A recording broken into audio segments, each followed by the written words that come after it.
be 100 different people. And he was at least two. We're 200. doing a thing for Time Life on inventions of old England, in the 30s and the 20s. So we'll show footage from Time Life, and it will just be all goofy people riding bicycles backwards or whatever it might be, an underwater television set, whatever it might be. But then I'll introduce him as a British scientist who's done these things. And you can go any direction you want. That's the funny part. I've known him. I think, Bill, I met you and Jonathan about the same time. I was in San Francisco in 1960, and I introduced Lenny Bruce, Mort Saul, who else was Rod McCune, Phyllis Diller. They were all working up there at that time, And so they used to put me on the payroll for the Purple Onion and occasionally the Hungry Eye, But you did a lot of shows up there. Yeah. Yeah. I did. That was KGO, right? Yeah. Yeah. No, it was KEWB. But I think that's where we first met. So was that sister station to KFWB? KFWB? Yeah. And it was such a nifty time to be there, As a kid, Herb Cain was so powerful as a newspaper man, and he'd give you a plug once a week, That was great. So you were there. Have you read the Gerald Nachman's Yes, book? Yeah. very good book. Did I goof it? Seriously funny? Thank you. Yeah, he did a very good job on that. I thought he did. And Bob Newhart, Dan Sorkin brought Bob Newhart when his first album came out for Warner Brothers. And Sorkin, did you ever know Dan Sorkin? I knew him well. Oh, God, he was wonderful. I met him. He was my straight man at Mr. Kelly's. Oh, sure, in Chicago. Strange yeah. man. Delicious. Do you know how he lost his leg? Tell me that story. Just as a joke, he dresses up like a California highway patrolman, and two cops are speeding in the hills of Sausalito. They're going along there. So he pulls them over. He's not a cop, he's just dressed like a CHP officer. So he says, all right, pull over. You're going well over the speed limit. I'm sorry to do this to you, but I'll have to write you up. And he writes on a little thing there and gives it to him. And they say, well, hey, you're in the California Highway Patrol? We weren't speeding. Well, I felt you were. Here, there we are. He writes April Fool on it and speeds away. Well, then they chase after him. They don't know who he is. They don't know that he's a radio personality or a TV personality at all. He zooms at about 65, 70 miles an hour. He's trying to make a turn in those hills in Marin County, goes out of control, hits a barbed wire fence, and they had to amputate his leg from that. But the jokes are fun, but not that much fun, But one of the most brilliant guys in the world. Very funny man. Very funny guy. Then he became part of the support system for Synanon. Synanon. Yeah, right. So did Stan Kenton for a while. Yeah. Well, it was interesting, the make or break ability, which guys like Sorkin, Sherwood, and very much Gary Owens Yeah, I guess. Well, radio always has been a good way for promotion of anything, because you're always promoting something else too, But no, I guess I've been very, very fortunate in doing as much TV as I've done too. Started in radio. Are you rolling? Yeah. We have been, yeah. Oh, I'm sorry. Interrupt you. No. I started in radio at 16. I was a cartoonist before that. I used to send cartoons to the magazines, one-panel cartoons, and the first one I ever had published. First of all, I won an art scholarship from Charles Schultz, Peanuts creator, yeah. I was just a kid, and I had been drawing since I was about 8 years old, and a pretty good cartoonist. But I would do gag cartoons, and there really isn't any difference between a gag cartoon, a television sketch, a radio sketch, or a movie sketch. They're all the same humor, whatever it is. So Charlie I met years later, Sparky Anderson in San Francisco. Charles Schultz, I should say, not Sparky Anderson. I knew back in the Midwest, who was the manager of the Cincinnati Reds, for years. But Sparky Schultz, and he preferred to be called Sparky. It's like Charlton Heston doesn't want to be called Charlton; he wants to be called Chuck Heston. And so anyway, I got into the cartoon business, and I drew a daily cartoon in newspapers back there. But I did draw gag cartoons, and the first one I had sold, I think I got $50 for it, which was a lot in those days. And I had a track meet, and there are about 10 guys way in front of this other guy who's very slow and tedious. And on the back of his jersey is "Nice Guy. Nice guys finish last." and so I didn't put "nice guys finish last," but just "nice guy" is self-explanatory on the thing. So I think I got $50 for it. It was either True or Saga, one of the men's magazines at the time. But that was my first love. What's that? What year would that have been? Oh, God, I don't know. Whenever I was 14 years old. I don't remember. I'm right 65. 1812. And we almost won that, for many, many reasons. The octopus-powered submarine, I think, helped a lot. But that is, in essence, how I got started. I started in 16 at radio, cartoonist at about 12, and television at 17. It's interesting. We were talking to George Schlatter, and he mentioned how did he get into that? That there was the cartoon. It was a New Yorker cartoon about the guys strung up halfway in the dungeon wall. Now here's my plan. Oh yeah, is that wonderful? Yeah. Well, the New Yorker had great cartoons. Charlie Barsotti, a cartoonist friend of mine, became the cartoon editor for New Yorker magazine.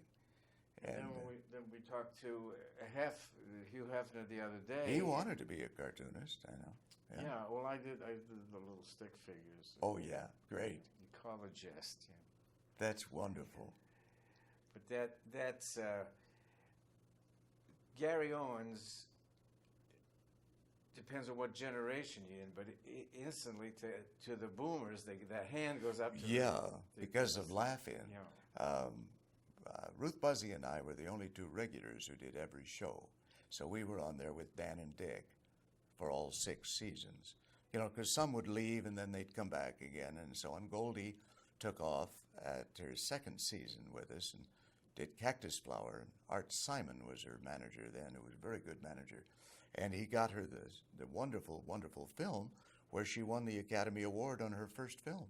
I mean, how often does that happen? And she's great. I don't see Goldie as often as the rest of the cast because she's in Vancouver, Canada a lot because her son wants to be a hockey player. And but every now and again, about once a year, we see each other. Lily Tomlin the same way. Lily is keeping busy. We're going to honor her, by the way, very soon in May in Palm Springs for the Children's Pediatric AIDS Foundation. And so all the money, we're going to have a Laugh-In wall at a hotel there and recreate the show. Will Henry Gibson be there? Yeah, Henry will be there. Artie Johnson, Joanne Worley, Ruth Buzzy. I think Johnny Brown will be there. There were 50 people on Laugh-In during the 6 years of the show. And every one of them, great, great talents. Dennis Allen is gone. He was very good at pratfalls, very thin man and would always look nervous, like our friend Don Knotts, for so many years. Now, you and Don started on the Steve Allen show together. Now, when Tom Poston, Louis Nye, yeah. Oh, and Gabe Dell. Gabe, yeah. Dayton Allen, Warren Oh, Watts. I did an album with Dayton Allen some years ago, and Vaughn Meader, who was in the Kennedy album. And it was about Jimmy Carter. To my knowledge, it never came out. It was done by George Foster and Bob Booker, who created the First Family album. But I loved Dayton. I thought that, why not? A doctor guy. Yeah. Yeah, and he was funny. And he could do a lot of voices. He worked on Howdy Doody.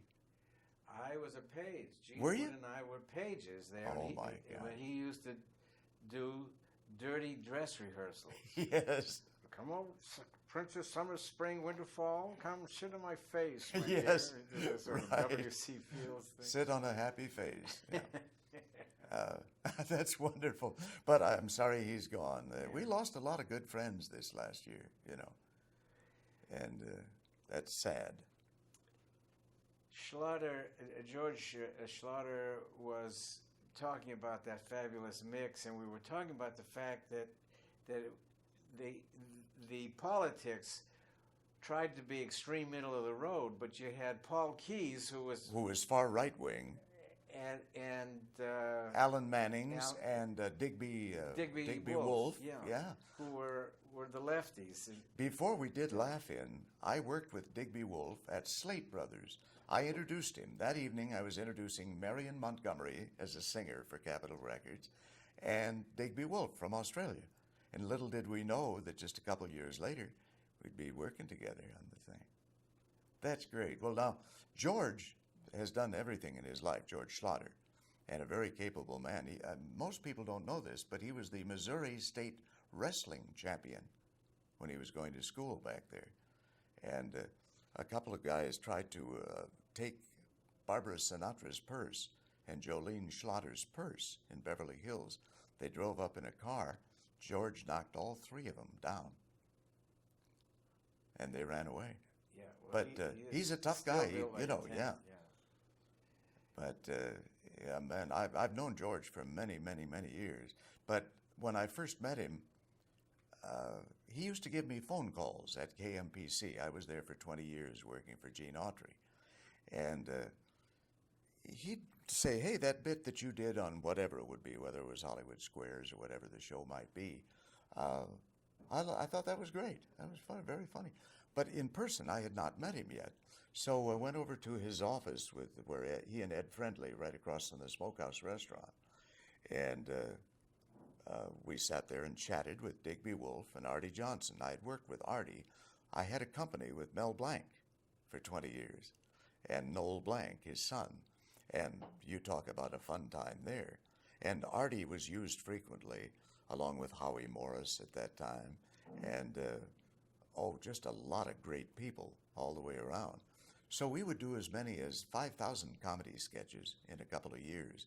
And we syndicated those comedy sketches to radio stations. We got 450 stations on the thing. So I had worked with Artie before doing those things. We do sketches just like we would do today. You know, if stewardess, how high is this plane? 30,000 feet, sir.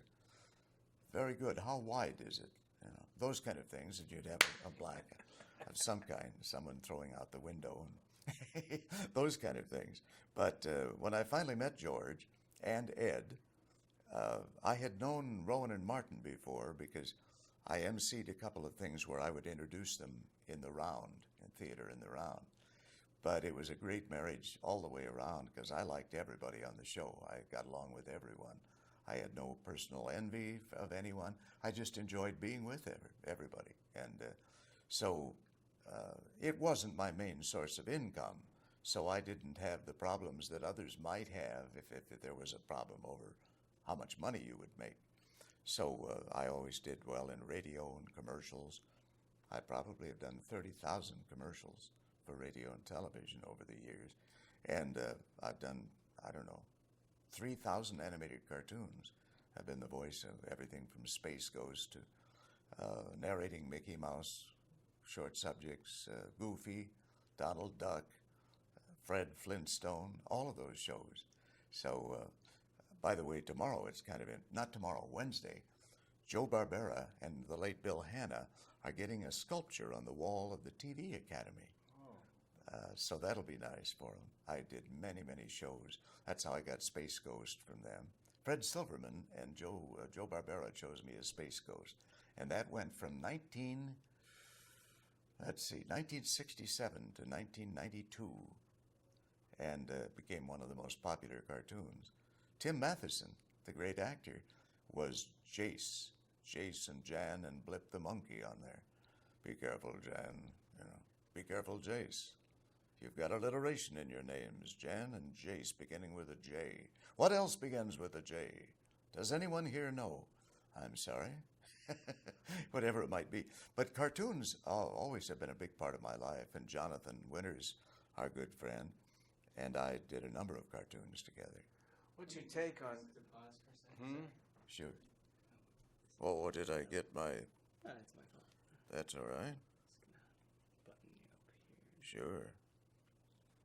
Space Ghost has been one of my favorites. Why, it's red buttons down there. Red buttons. We I had love a it. we had a surprise birthday party for Jim Bacon.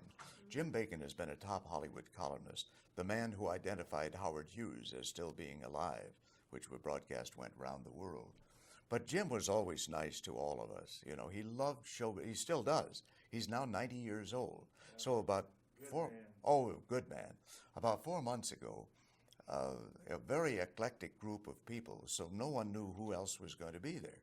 Longtime friends. Baron Hilton, Paris Hilton's grandfather, was there, who owned the Kansas City Chiefs. Lee Iacocca was at the event. Ed McMahon, Barbara Sinatra, Angie Dickinson, Connie Stevens.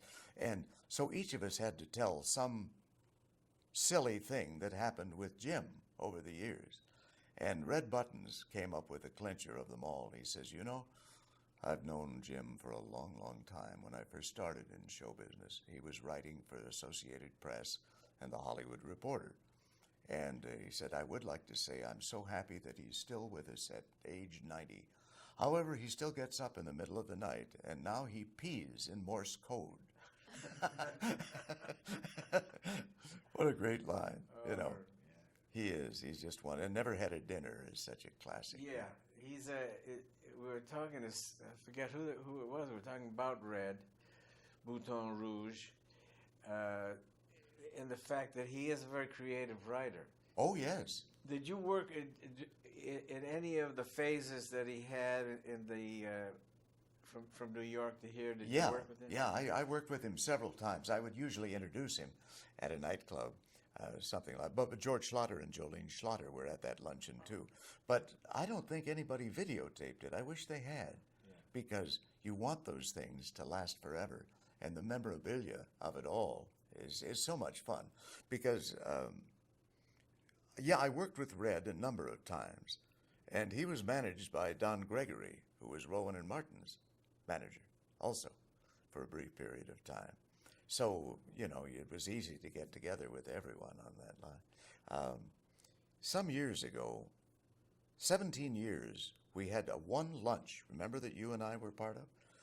Collier Young, one of the owners of 4-Star Television, would have a once-a-year luncheon for us at Scandia, in the basement at Scandia.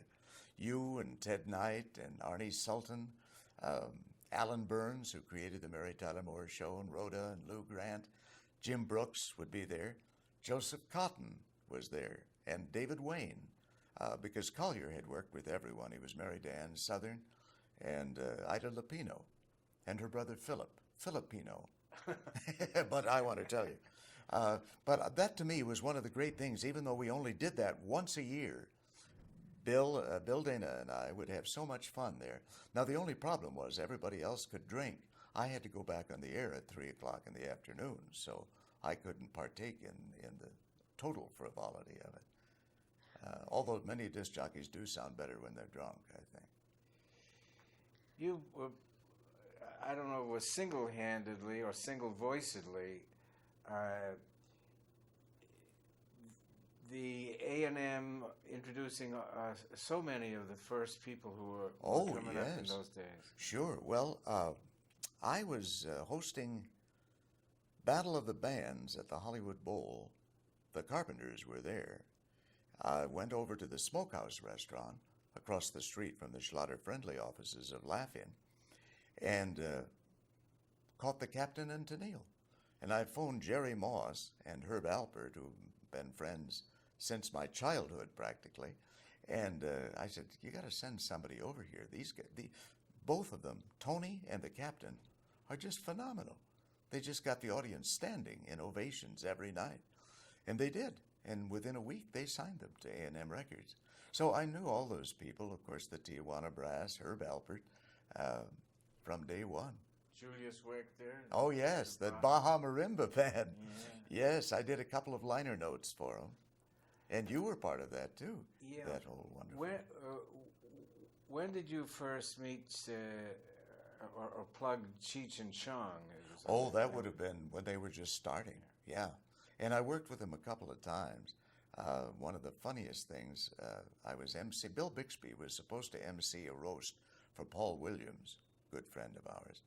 And everybody from Carl Reiner to Richard Pryor, Cheech and Chong were all there. And it was for City of Hope. It wasn't a Friars Club roast, for City of Hope. But some of the funniest lines in the world came out of that magic moment. Some years ago, now I'm going to switch from one event to another. I had a phone call from Capitol Records when Paul McCartney and Linda McCartney were going back to England. They had been over here for a number of years. And they said, it's got to be secret. You can't say anything on the air about it before the event. We don't want any outsiders there. It's only show business people going to be there. It was on board the Queen Mary, this giant ship. And so I'm up on stage and I'm introducing a lot of people and so on. Cher is sitting there next to the Hudson brothers. Carl Malden is over here. Dean Martin is over here. Everywhere you looked it was like the Academy Awards practically. So Paul Williams says, do you know Carl Malden? I said, yeah, I've known him for quite a few years. Would you introduce me to him? I said, certainly. So I bring the two together. And I said, Carl, this is one of the great songwriters of all time, great actor. You probably saw him in The Loved One, where he played a little kid, played a 12-year-old kid in there. And he says, oh, I'm very familiar with his work. And Paul Williams says, I've got to tell you something I've never told anyone before. When I saw On the Waterfront with you and Marlon Brando, you were the toughest priest I've ever seen. As a matter of fact, you frightened me so much in that film, I stopped growing. Paul is about 5'1". And I said, what a funny line. And he is, writing such great songs. The Carpenters did at least 4 of his hits, And remember the one that he did with Kermit the Frog and Miss Piggy, which was Rainbow Connection, the Rainbow Connection. And it's so great. I've been part of Sesame Street since the very beginning, 1969, and also was one of the creative writers for the Electric Company. That's where Morgan Freeman came from. And I played Dirk Niblick of the National Math Brigade, teaching kids, young kids, how to do new math. And also we would teach them the alphabet. So I would say things like, this portion of Sesame Street is brought to you by the letter Z. And then they'd have 1,000 little cartoons of Z jumping around there. But it did very well, and it still is doing well after all these years. And Joan Cooney wanted Sesame Street to be like Laugh-In. That's probably the reason I was hired, I don't know. But it influenced so many people. You'd be surprised. Now here's a show that started in 1969, and we still get merchandise things from that, and endorsements from Laugh-In.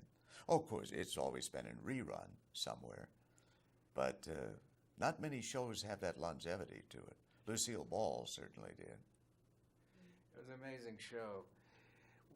Jenny and I were talking before with all of your hyphens that you have.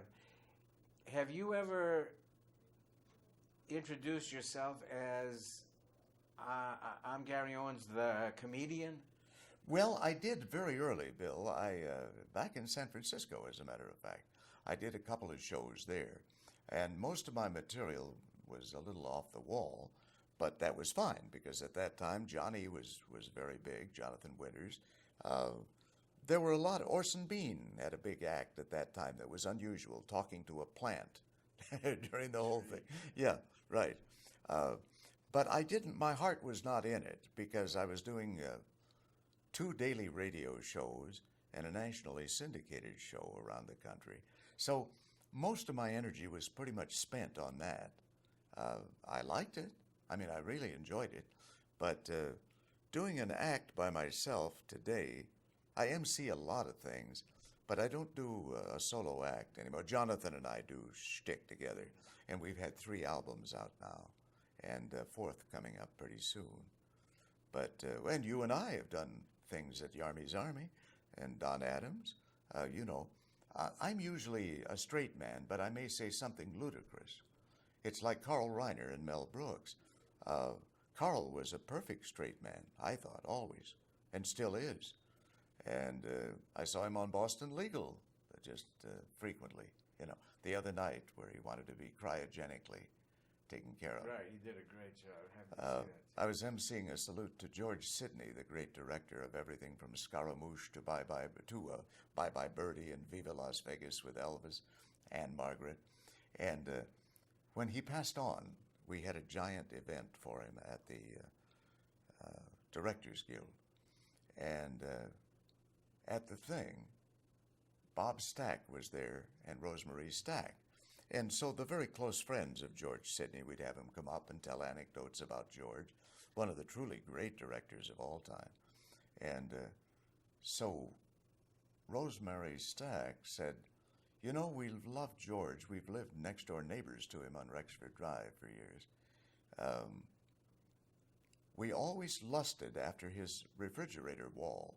He had a whole wall of refrigerators that were, you know, all connected, interconnected.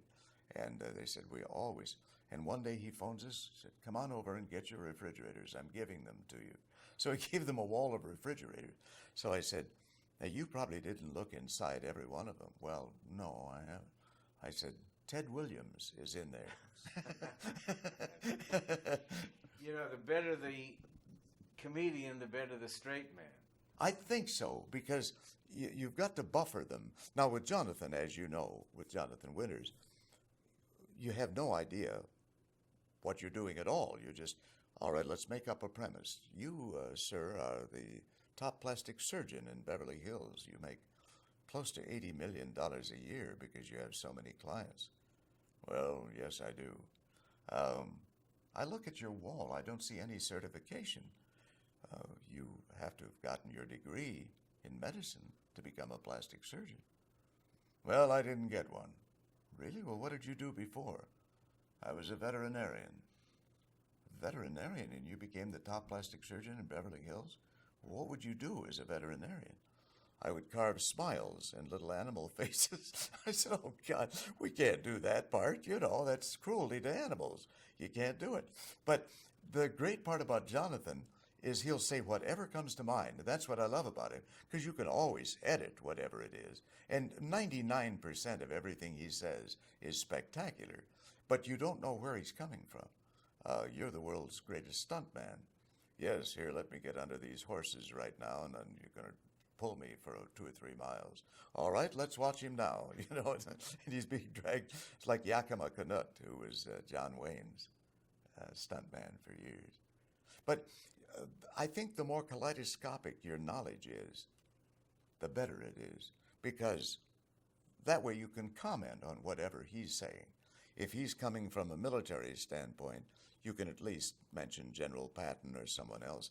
Weren't you with General Patton when he removed his fist from a Nazi tank a few years ago? Yes, I sure was. I also beat up a couple of GIs I didn't like just because I was in a bad mood that day, you know, whatever it is. But that's the beauty of it all. And there are not many people who can really do that.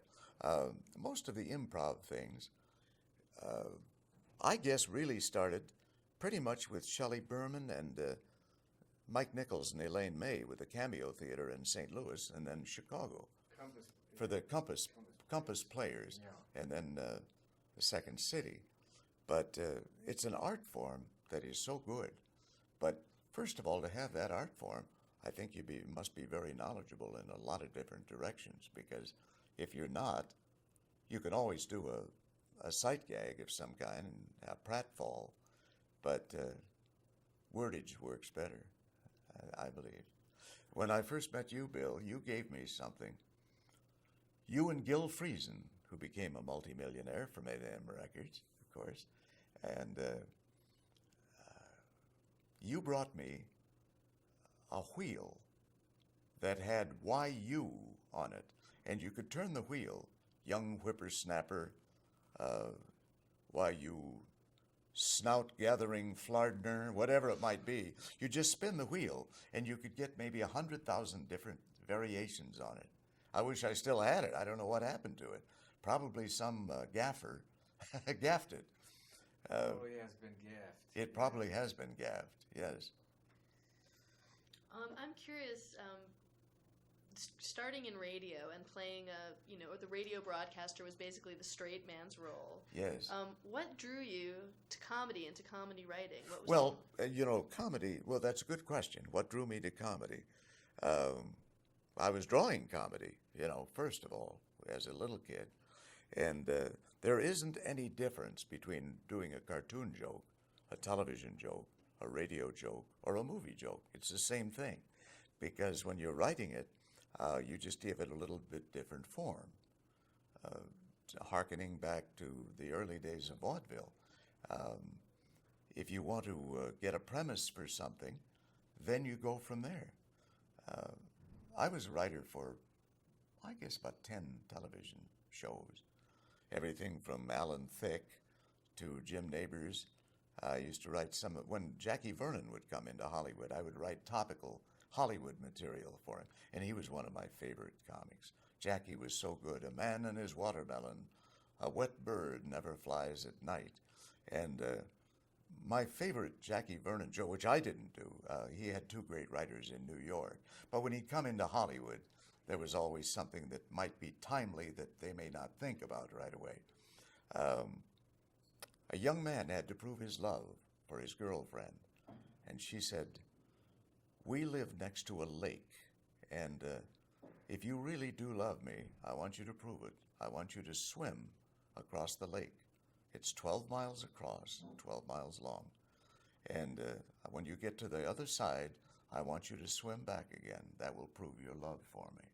So he said, "Well, I'll do my best. I'm not a very good swimmer." But she says, "If you really love me, you will." So he starts swimming, and about maybe 50 feet later, starts drowning. That's for cartoons when you're drowning. But so anyway, he starts going down under the water, and he drowns. However, the public officials were so enamored by his courageous love for his girlfriends, they named the lake after him, Lake Stupid. Lake Schmuck. Yeah, Lake Schmuck. Yes, even better. That's even funnier. Yes, but I liked him. Some years ago, I would walk, because when you're doing a radio show for 3 hours, you really don't have a chance to stand up that much. So I would walk from Sunset Boulevard, where KMPC, KTLA was located, up to Entre Cafeteria, where Ruth Buzzy once worked as a waitress there, by the way. And Lily Tomlin worked as a waitress at Howard Johnson's in Detroit. And they would introduce each other, individually. "And now, Miss Ernestine Tomlin, to present you with your mashed potatoes." And she'd walk out as herself. But Will and Ariel Durant, the wonderful philosophers and writers, would eat there every night. They lived in the Hollywood Hills, and they would drive down to Entre Cafeteria, which was at the corner of Hollywood and Vine. And so I'd walk up there just to get exercise every evening after my show was over at 6 o'clock.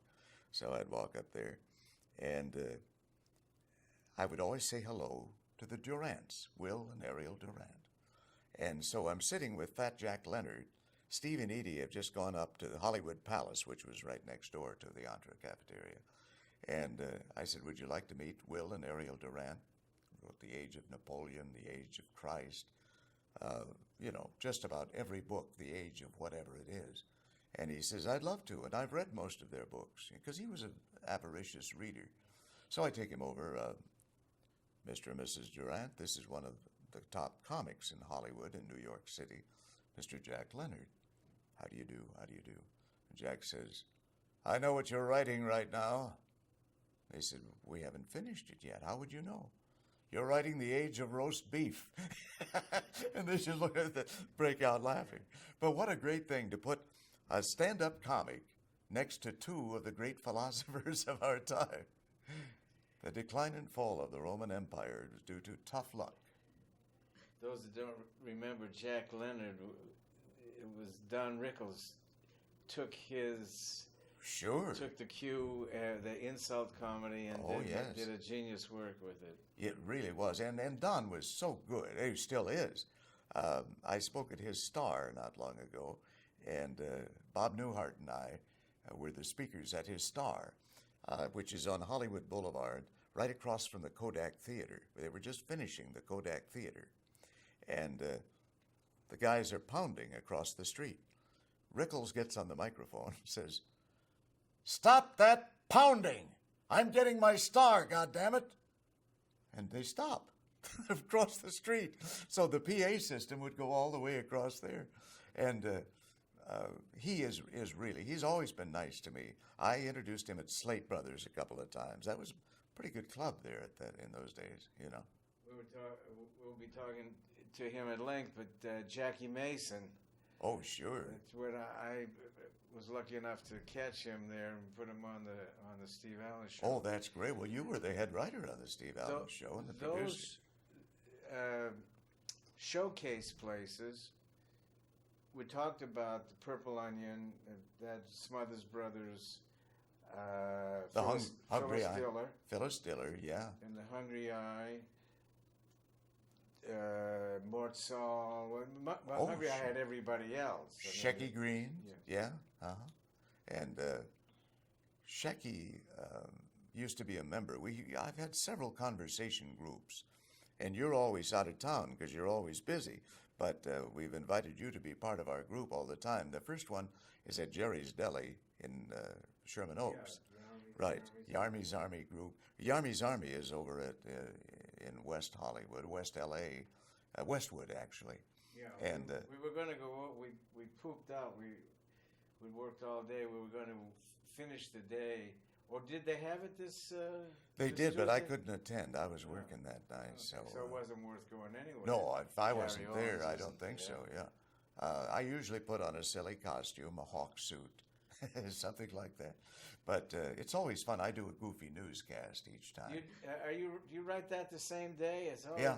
It's always fun. You don't have one in your pocket. do you? No, I wish I did. I should have. Should have brought something. How stupid of me. Yeah. How stupid. What do you Well, that think, doesn't Gag? make Was that sense. stupid of Gary? That, He's let's got see who jokes thinks about it's it. stupid. Well, I would take some topical joke, you know, like today is the 104th anniversary of the William Morris Agency, one of the oldest agencies for talent in the United States.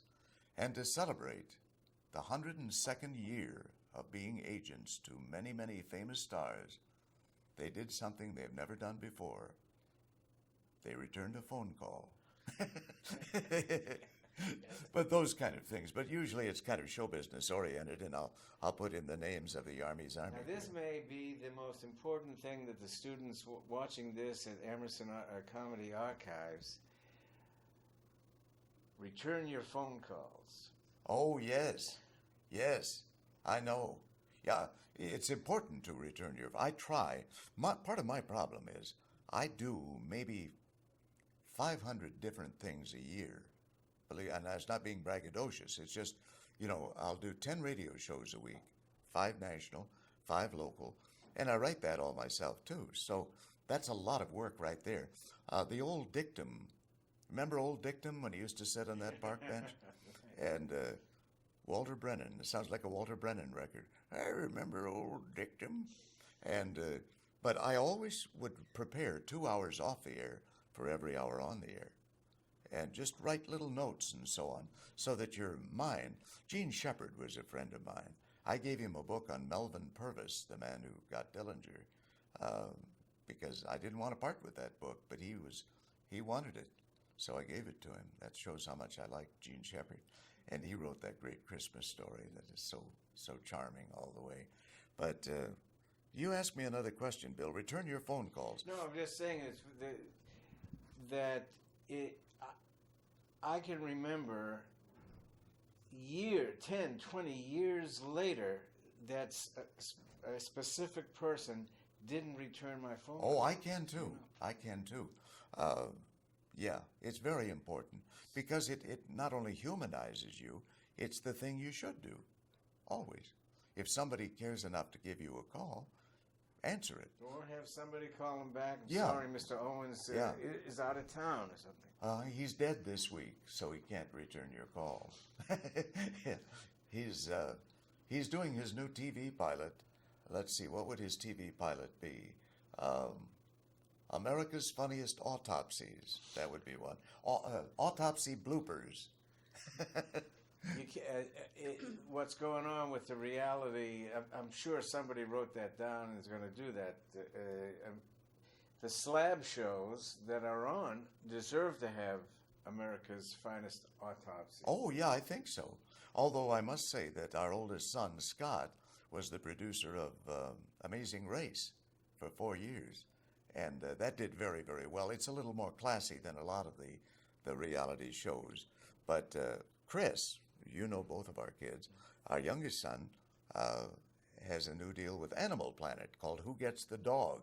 And they'll take a dog from a pound, and they'll have 6 people, 3 couples, devote their time to show how good they are with animals.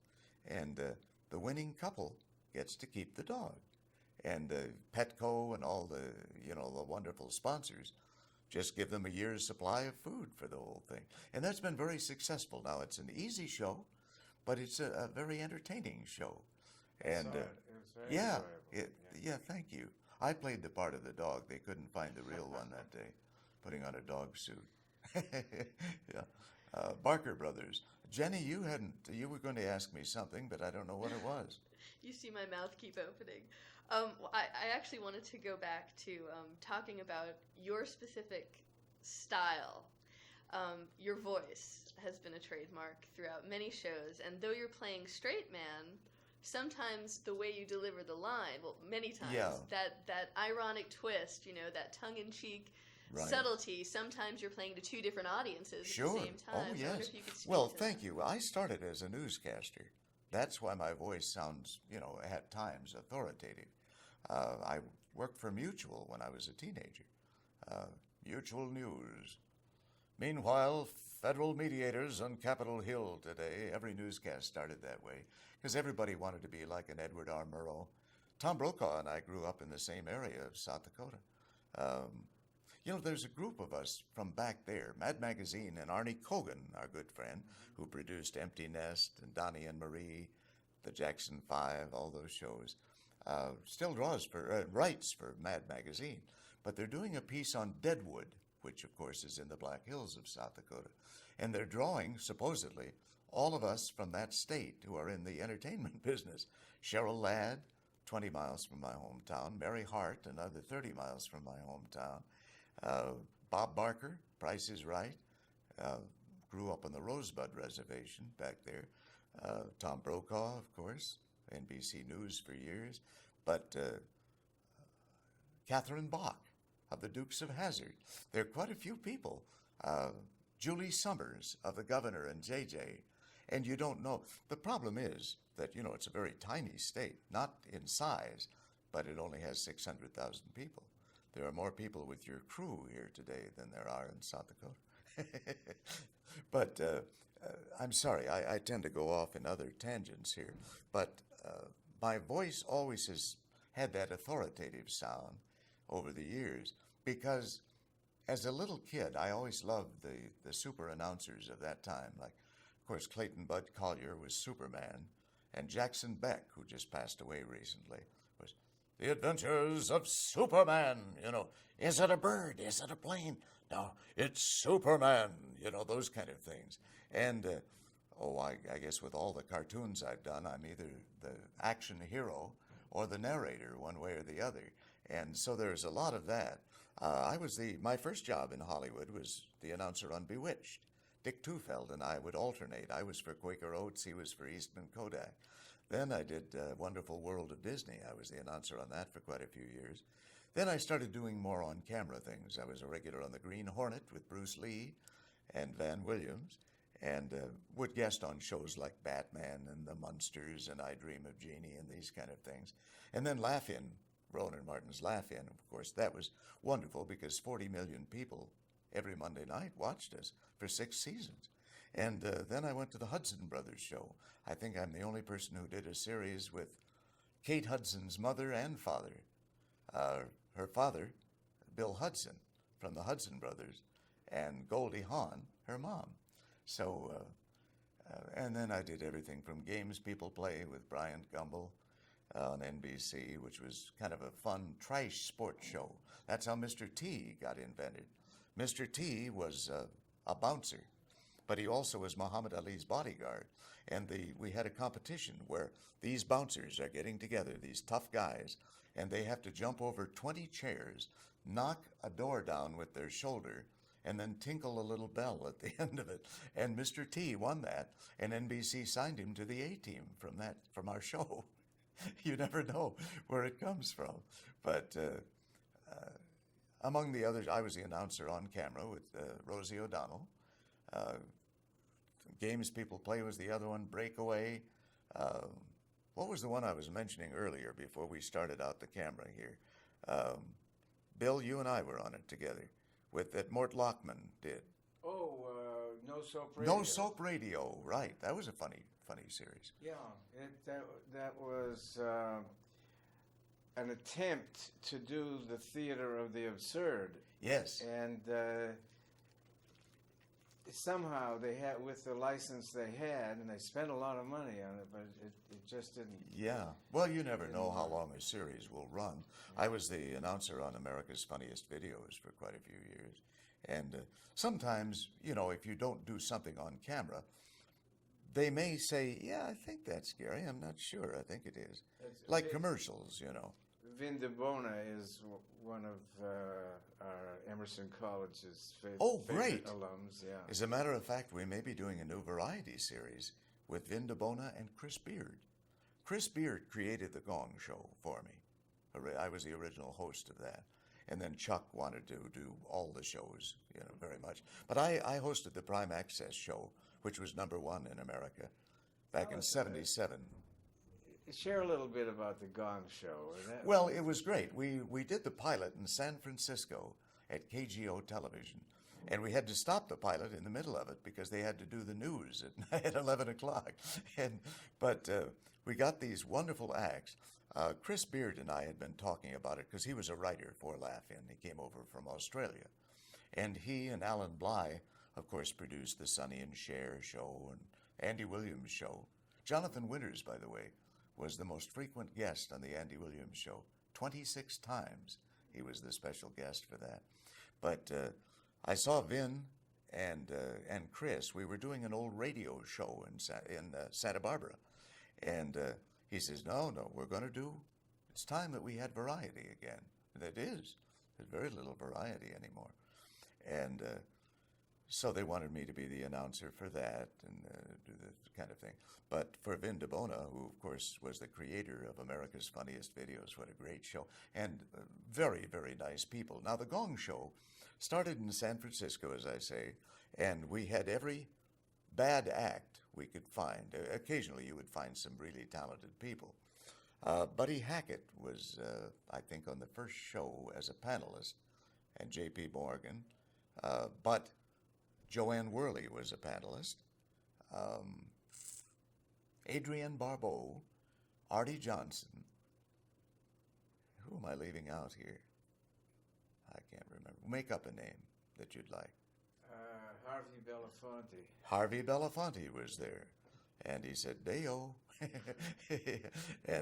But anyway, as we're doing it, it was so much fun because we wanted to take the people who had done the Ted Mack Amateur Hour, the Major Beau's original Amateur Hour, but of course they were all a little old to be on the show right now. So you take the people who did we had new talent time on Laugh-In, like Murray Langston would come up and play a fork. Not musically with a fork, but he would do an imitation of a fork. And we would have people just come up that were purposely goofy and off the wall. And The Tonight Show, on Carson's show, they had new talent time also. Murray Langston, did he introduce the unknown comic on the Gong Show? Yeah, he sure did. And Murray owned a nightclub. One of the strangest things that ever happened, if I may give you a quick anecdote, because this is sort of an encyclopedia to a degree. Murray has been a good friend for years. He's been dating Linda Blair for a number of years. It's all right, except at breakfast her head turns around and she spits green things on him. But anyway, Murray is doing an act at a nightclub in North Hollywood. And people would come to see him and enjoy him very, very much because he would be, part sack on his head and then he'd take it off at the end of it sometimes to reveal his true identity. So anyway, he's talking about Frank Sinatra in this particular thing, and Mia Farrow dating younger girls. And he would do an old joke like he met her at a halfway house because she would only go halfway, those kind of jokes. Anyway, the next morning, Murray is shaving. Phone call. Yeah, who is it? Because people like Rich Little and John Biner would call Murray and do another voice. It's Frank Sinatra. Don't use that joke in your act anymore. I mean it. Boom. Murray said, what? The hell is that all about? Who was that? Sounded like Sinatra a little bit, but I don't know. About 5 minutes later, he's finishing his shave. Hello? Murray, this is Milton Berle. I'm having breakfast at the Polo Lounge with Frank Sinatra. I'm the one who told him the joke you told last night because I was in your audience. And he's very, very pissed. He's very angry. He doesn't want jokes about dating younger girls. And then Murray starts to worry. He wouldn't start his car for 2 weeks. He said, oh, my God, Frank, I'm so sorry. I had never... Now, ordinarily, if you did a joke about Frank Sinatra, how many times would he ever phone you? He just wouldn't do it, Jilly Rizzo might call you. Jilly was his friend. We used to use Jilly on Laugh-In and say, I've been a friend of Frank's for a long, long time. I like him very much. He's one of my best friends. But I like to order for him. He usually likes a whole Chateaubriand for himself. And then for me, I asked the kitchen see if they can get my favorite broken leg of lamb. Broken leg of lamb. Because they would always affiliate him with a mob guy of some kind. But he owned nightclubs in Palm Springs and L.A. But the great part of all of this business is the fact that you can go about 10 feet anywhere in this city of Los Angeles and find somebody that's an entertainer. You can find a major movie star fondling cantaloupes at Gelson's, And that's the beauty of it all. When I grew up in the Midwest, I had an uncle of mine who was a lighting director at Warner Brothers for Audrey Hepburn and all these great stars. And they had those little pin spotlights that they might take 9 hours just to get the lights ready for it. So they would look their very, very best. And he'd come back to the Midwest and tell me these great stories about William Holden and Jimmy Cagney and all these, George Raft and all these people. And that's why I had a bug for being here. So I got here when I was still a teenager, and so I was fortunate. And most of my life has been spent here in one way or the other. And I guess I've done maybe at least 1,000 network television shows. I show up in strange places, We did a movie last year that won the top DVD award as the best motion picture called Comic Book, the movie, and Mark Hamill directed it. And I just have a cameo scene in there. But you'd be surprised, even if it's just a cameo, depending on what you're doing at the time. So I don't mind, I enjoy doing those things. Jonathan tell you about his new movie he may be doing? No. We were just with him. Yeah, I know you were. Yeah. Kelly LeBrock, they're going to do a film, and I think maybe John Travolta will be in it. But it'll be a serious role for Jonathan. Jonathan is a very fine, serious actor. When I first started in Hollywood doing things, in addition to being an announcer guy, I would play usually someone in an authoritarian role, a librarian, the head librarian, a doctor, a psychiatrist, whatever it would be. Because if your voice says authority, it's easy to meld yourself into that, Well, Miss Feldman, get me the file. We're looking up, yes, we're going to look up L. Frank Baum. You know how L. Frank Baum got Oz? His filing cabinet was from A to L and O to Z. or A to, let's see, it wouldn't be L. It would have been A to, M. what? M. A to M. M to Oz. That's how he, my sister owned a couple of newspapers. And because L. Frank Baum lived in Aberdeen, South Dakota, he owned a newspaper himself and would make fun of all the townspeople in a weekly column that he had. And he owned a mercantile store. I'd go buy my merkins and my tile over at his store. And but he was a humorist all his life. And I think the theory that they were all symbols in there. The yellow brick road was the gold standard. I'm sure because he was politically very acute at that time. He could write about anything. So my sister would send me old newspaper columns, which she would get from his town before he moved to Chicago. And Baum had a place right next to the Magic Castle in Hollywood, which is one of the favorite eating places here, right across the street, a little house that L. Frank Baum lived in when he came to Hollywood. So I'm sort of a historian. I was on the board of directors of the Chamber of Commerce for a number of years, and I was a vice president of the Gannett Corporation. And I was looking over to see who had stars, and I noticed the Three Stooges didn't have a star. And I said, how come? 1959, they started putting stars on the Walk of Fame, and nobody knew. So I said, well, I want to do a thing. Gary Deeb of the Chicago Sun-Times will do it with me, and a couple of very good newspaper people. We'll get a big write-in campaign for the Three Stooges. Moe, I used to have breakfast and lunch with Moe and Larry. Curly had already gone. He died in 1949, but Joe Besser and Joe DeRita were still around. And Emil Sitka, who was in every Stooge short. So anyway, I got 30,000 letters. 30,000 letters of people saying, yes, the Three Stooges have to have a star. So we had, I think, the biggest star of all time.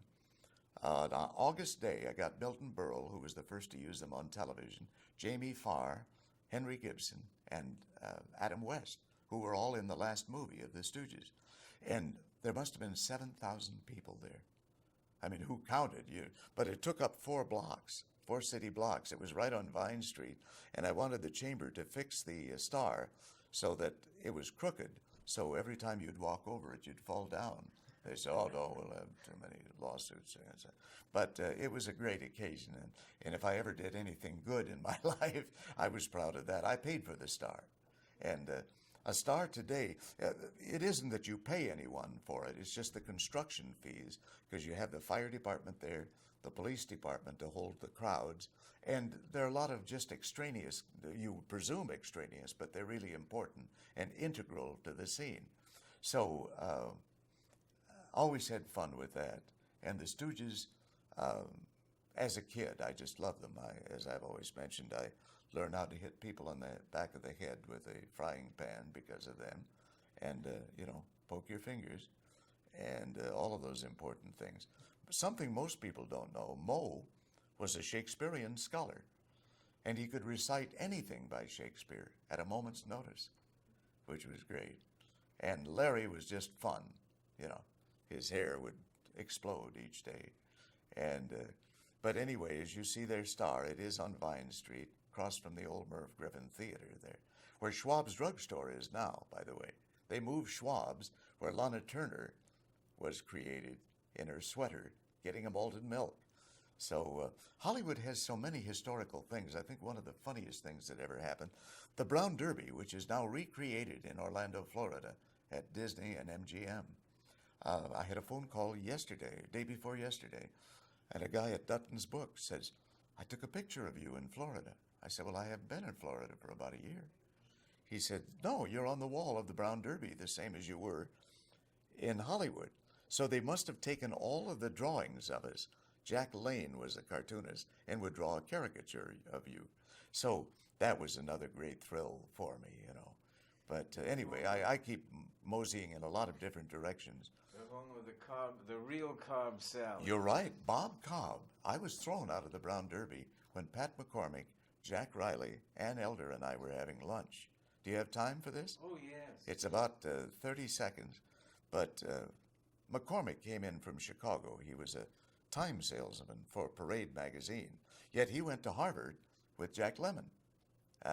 But his job after college was selling time for Parade. So anyway, I liked McCormick automatically because it's 6'7", 250 pounds. You couldn't dislike a man that big, very important. So we'd go to the plush room of the Brown Derby with black leather on it. And that's where Jack Benny would eat every day. Jack Benny, Alfred Hitchcock, Gregory Peck.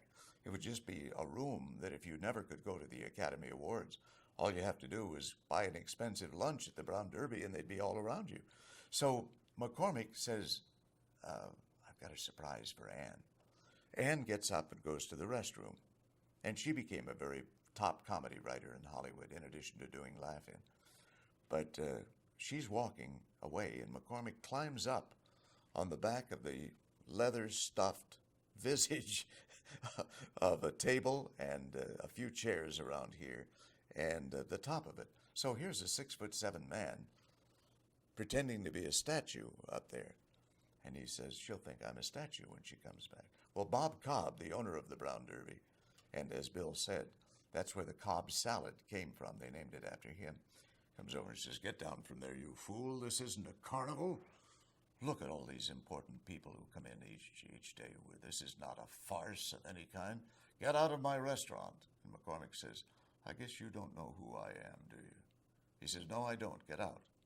First, let me show you this. And he takes a dish of crushed ice, puts it on his head like a hat or a cap, and climbs back up again. He said, I'm the man on the front of the telephone directory. Mercury. Right? So he threw all of us out of the restaurant that day. So about 7 years later, during the Laugh-In years, I get my picture on the wall of the Brown Derby between Milton Berle and Cary Grant. And I said, Bob, do you remember throwing me out of your restaurant? He said, I wouldn't have done that. I said, well, yes. I explained the whole thing to him. He said, oh, God, yes, I remember. Well, McCormick would drop his pants at any given moment. And in 1973, I had an album called Put Your Head on My Finger, as a satire on Paul Anka's Put Your Head on My Shoulder. And it's a picture of me with a little alligator out of my finger there. And so I rented the Hollywood Bowl at noon, which didn't cost very much money because they have no activities at noon there. And I invited 18 press people. That was it. And so a few close friends said, are you promoting your album? And I said, well, yeah, I am. Do you want to do something? So I bribed the sign maker. I gave him $100, and he put up Gary Owens' Minute at the Bowl, sold out. Well, nobody bought tickets because we didn't have tickets to sell. So I had Bob Arbogast and Jack Margolis do a headstand. Arbogast would lay on the floor, and Margolis would stand on his head. And that would take about 60 seconds. Each act could only act 60 seconds. Pat McCormick had never dropped his pants at the Hollywood Bowl before, so I had him do that. And Jack Riley walked in the little fountain there until his hat floated. That's how he could tell when he had enough of the thing. Donna Jean Young tap danced, and Ruth Buzzy sang Ave Maria and You'll Never Walk Alone. And somehow that didn't go with tap dancing at all. And a Glendale pharmacist read from a prescription in Latin and see if we could put it to music. So the whole thing lasted not very long, but it was a wonderful event. The Hollywood Reporter said it was the event of the year in Hollywood. Nothing. The Academy Awards were not that good. Let me do a line I remember. Pat McCormick, it's just a shame that he couldn't be the next person sitting where Gary Owens Oh, is. I wish he were. I'll tell you, he was so brilliant. I was doing, I'm just going to feed you, and then Yeah, I know you'll okay. remember All a right. lot Yeah. of his lines, but the line I remember so distinctly, we were writing for Fritz, for the vice president. Mondale. How soon they forget. Fritz Mondale? Fritz Mondale. Yeah. So it was a kind of a deadly thing, sitting around with comedy writers trying to make Fritz Mondale funny. And Pat, just in the lull, Pat McCormick leans over to me and says, Bill, do you know that Beethoven was so deaf, he thought he was a writer? Was that great? Yeah. Is that He great? thought he was a painter. Painter, Oh my yeah. God. Not a writer, but he Excuse said, me, yeah, I'm sorry. Beethoven was so deaf he Voice thought off he the was a camera painter. screws up. But I'll tell you, Pat McCormick had more goofy lines. He created the line for Johnny Carson on The Tonight Show when the earthquake in 1972, February 9th, 1972 took place. The God is Dead Society meeting for tonight has been postponed indefinitely. Everybody said, oh, save us, you know. But he had more funny, goofy lines. And, of course, he was great at Friars Club roast. He could say anything. His line, you're saying God is dead. He said, did the Christ child crawl on water? Oh, he was, he used to wear a Pope's outfit, you know. The way Pat McCormick got divorced was a strange thing. I don't know how much time you have, so forgive me. We have But this, all right, okay. Pat was writing for not only The Tonight Show, he was writing for the Dean Martin Show. And a group of them decided from the Dean Martin Show they were going to fly to Las Vegas. So Pat says, hey, that sounds like fun. I have been to Vegas for a while. He'd forgotten that his wife, Diane, had set dinner for 8 people coming over to their house that night. Just completely forgot about it. So she's trying to find Pat. It's 7:30 in the evening. The dinner's supposed to be at 8, but they've been sipping all night there. And she's, where's Pat? She phones the Tonight Show, and they said, we don't know. We don't know where he is. Phones the Dean Martin Show, and some acolyte is just there on his first day. Is Pat McCormick the writer around your studio at all? No, but I saw him this afternoon. He and a couple of the gold diggers from the Martin Show are going to Las Vegas. Well, that was not a smart thing to say, but, you know, he just knew on the job. He wasn't sure to cover for Pat. Pat would have wanted to be covered. He didn't want to embarrass his whole marriage on the thing. But he just is forgetful. He always was forgetful. So anyway, Pat comes back the next morning. Diane has cleared out the house. All the furniture is taken out of there. All of her clothing is out of there. And there's nothing left except a note on the refrigerator door that said, Pat, it's over. Your dinner is in the dog. Which meant she gave Pat's dinner that'd been waiting there for 24 hours practically was in the dog's tummy at that point. But he's one of my favorite people, and we go see him frequently. He suffered a stroke. I was doing a live broadcast with Merv Griffin, and Pat and Jack Riley were going to do an act together, and Jack Sheldon.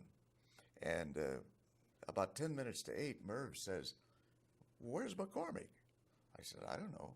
All of us were going to be here at 7:30 because we got to start the broadcast live at 8 o'clock. He said, I don't know. At that point, we hear a noise in the parking lot upstairs going careening out of the way. And he hit a cement abutment, and the car exploded in fire. And a little 5-foot French lady was parking right next to him, grabs this 6'7", 250-pound man, pulls him out of the car, how she ever did, maybe just the adrenaline, and saved his life. But unfortunately has not spoken in about 8 years now. And he cannot write. But we think he's precocious because when Bill and the Army's Army Gang, when all of us go out on St. Patrick's Day and Pat's birthday and to visit him, I'll bring in old pictures of us, and he'll say, so there's recognition. There is recognition. But one of my favorite people, you know, Carson loved him so much for 20 years that whether he liked him or not, he kept him on because he knew how valuable he was. And he would do I used to have lunch with him at the Derby, and he had a little special butter knife that he would carry with him. And he would twang the hard butter in the little dish there, and it would go and land on the ceiling, a wooden tiled ceiling that had tile and wood shafts in it. And he would twang it against the wooden shaft, and it would stay up there for about 30 minutes. But it would be right above any band who sat down at lunch. And pretty soon, they feel, just a minute, what is that? What is that? And he'd smear butter all over his hair before realizing what it was. And he did that every time we'd have lunch. But he loved pranks of all kinds, and he as you like Tim Conway in that respect too. Tim Conway, my first show in Hollywood was McHale's Navy that I did on camera, and I was playing a war correspondent, and Tim Conway is there with Ernest Borgnine and Joe. Oh my God, I did 2 movies with him. Joe Flynn. And we're in the back lot at Universal. I get in early in the morning, and Tim Conway comes into the makeup room, 6:30 in the morning. Gary, did you wear regular shoes today? I said, yeah. Didn't somebody tell you? Tell me what? Well, a guy last week out here in the back lot where the PT boat and the submarine and the water is, didn't wear shoes that were either rubber-soled or something that would not get electrocuted. Guy got shocked, and he's in the burn ward right now. I said, well, God, I don't want that to happen to me. I don't know. This is my first show on camera. I don't know what I'm doing. Well, can you get me some shoes? Hello, wardrobe. This is Tim Conway. Mr. Owens is a guest on our program today, and he's playing a war correspondent, and we've got to get some rubber-soled shoes for him. Oh, really? Oh, damn it. Hangs up. What we'll have to do, we'll have to get you a chain so you can ground yourself all during the show. I said, well, that doesn't make sense. No, he said, that's how the guy got electrocuted last week out here. He didn't have anything to ground himself. Now, the rubber shoes would help, but we can't get those. So you have to just put that so it's touching the ground every scene you're in. I said, well, God, okay. Well, anyway, I'm standing up here, and the chain is only about a foot long, so I got to crouch over. So every scene, well, Admiral, it looks like there's trouble in Terratupa today. I'm writing a dispatch about it right now. And I said, oh, my God, you sure? And I lift this up. I lift the chain up, and here's this shock I get in the back of my ankle. It's like, oh, my God, it's like a pinprick in my ankle. And I said, I thought you were kidding me. Oh, no, we're deadly serious. So all during the day, every time I'd have a scene, well, guys, tell us how it is, traveling around in your PT boat every day. These kind of things, and these kind of lines. The last scene of the day is about 4:35 in the afternoon. Sun is starting to go down. And I said, well, okay, this is the last time I'm going to hurt my back on this damn thing. At this point, I see out of the corner of my eye Tim Conway holding something, but I can't see what it is. And I turn around just before we start the scene. Tim has a twig that's about 6 feet long. He had been poking me in the ankle every time I would lift the chain. It was okay, but here I am. If you see the scene, well, Admiral, it looks like I'm crouched during the whole scene. Tim just did it as a practical joke. Rosemary got him the job in Hollywood on the steep day. There. You were there, weren't you? Yeah. Now, is she correct? Because she told me that the other day. Yeah. She brought in him, and she brought a sketch that he did as the logistics guy, arranging where the football or baseball team had to be in this city and make this connection. And right. That. Yeah. Uh-huh. And that was... He was a director. I don't think he was ever... And he was Tom Conway. Yeah. Couldn't use the name because another actor had that name. That's the rule in Hollywood. If you have established your name for at least, I don't know what, 10 or 20 years, I don't know what the rule was, but you cannot, even if it's your real name, you can't use it. I just left a message there. If you see him first, we're trying to grab him, Harvey Korman great. And Tim are going to be in Boston at the Wang. Yes. Forget the expression. Yes. That's the Wang Center. At the 9th. I centered my Wang there. On the 9th, and we're trying to get them to do the part of Gary Owens for the Emerson College Comedy Archives. Oh, that's so great. If you see him first, tell him we're trying to hunt him down. I sure will. Well, I'll tell you, there's so many great friends in our Yarmy's Army group, and Emerson should be very proud of you, Bill. You've accomplished so much. One of my favorite shows that Bill produced was the Spike Jones show. And I loved Spike Jones. First time I ever had lunch with him, he wore a gorilla mask all during lunch. I said, how do I know it's really you? Could you phone Doodles Weaver right now? You know, Doodles Weaver was a regular on Bill's show with Spike Jones, and would travel around the country with various things, but very goofy, very silly man. And he was the brother of Sylvester Patweaver, who started the Tonight Show and the Today Show and was head of NBC, and also Sigourney Weaver's uncle. A fascinating fact for students looking at this and knowing the economic realities. The Spike Jones Show, half-hour summer replacement at CBS, above and below the line, that's for the nails and the paint and the talent, $17,500. Oh my gosh. The Shoeshine Boy makes more than that now, today. Is that $17,000? $17,500 an Wow. episode. That's amazing. Joyce Jameson, Lenny Weinrib, Sure.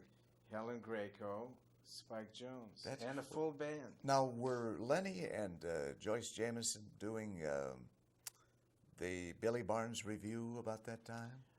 Or was that afterward?